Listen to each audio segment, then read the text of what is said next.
ఇంతకుముందు మీరు మాట్లాడుతూ ఈ సినిమాని నిలబెట్టారు వాళ్ళందరూ కలిసి అని చెప్పారు. సో వాళ్ళతో స్క్రీన్ షేర్ చేసుకుంటున్నప్పుడు సో ఎనీ పర్టిక్యులర్ మూమెంట్ అంటే నవ్వుతాము అనేది గ్యారంటీగా ట్రైలర్ చూస్తే అర్థమైపోతుంది. సో ఇంకా దాచుంచామనే చెప్తున్నారు. So A type of emotions అంటే నవ్వు ఒకటే కాదు అన్ని ఎమోషన్స్ని కూడా చూపించబోతున్నారు ఈ సినిమాలో? లేదండి, ఓన్లీ ఫన్నీ అంతే.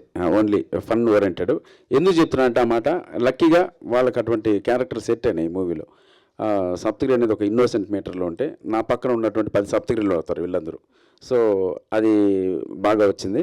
ఫైనల్గా ఇక్కడ హీరో అనే మాట పోస్టర్ వేశారు, కానీ మీరు థియేటర్ నుంచి బయట వచ్చిన తర్వాత నేను కూడా ఒక క్యారెక్టర్లో మిగులుతా అంతే.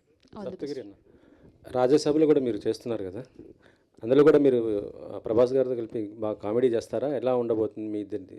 ఇప్పుడు రిలీజ్ అయిన లుక్ ప్రకారం కావచ్చు, కంటెంట్ కూడా బయటికి తెలిసింది, అది హారర్ జోనర్ అని. డెఫినెట్గా థియేటర్లు బ్లాస్ట్ చేస్తామండి ఫన్తో మాత్రం. అటువంటి క్యారెక్టర్ అది అంటే మారుతి అన్న విశ్వరూపం. అదే మారుతి గారు మీరు కలిసి అప్పుడు ప్రేమ కథ చిత్రం చేశారు, అది ఒక హర్రర్. ఇప్పుడు కూడా అదే విధంగా ఉండబోతుందా? లేదండి, దాని గురించి మనకు వద్దన్న. మ్యాటర్ ఏంటంటే ఆల్రెడీ మనకు లుక్ రిలీజ్ అయింది, ప్లస్ ఆ కంటెంట్ కూడా బయట తెలిసింది.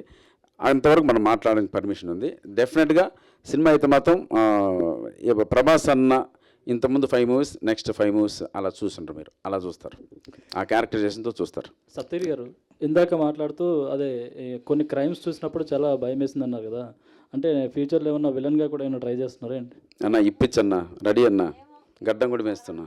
అది ఏది సార్, ఏదో పని కావాలని కోరుకునే వ్యక్తులు సార్. నేను అదే చెప్తాను ఇండస్ట్రీకి, పిలవండి, మీకు నమ్మకం లేకపోతే ఆడిషన్ కూడా చేస్తా, లేదు నాకు నచ్చలేదు అంటే వెళ్ళిపోతా. నేను ఆ వేరియేషన్ కోరుకునే వ్యక్తిని. ఇంకా మళ్ళీ కమెడియన్కి పిలిస్తే రెగ్యులర్ రొటీన్ వర్క్ అవుతుందని ఒక ఆలోచన.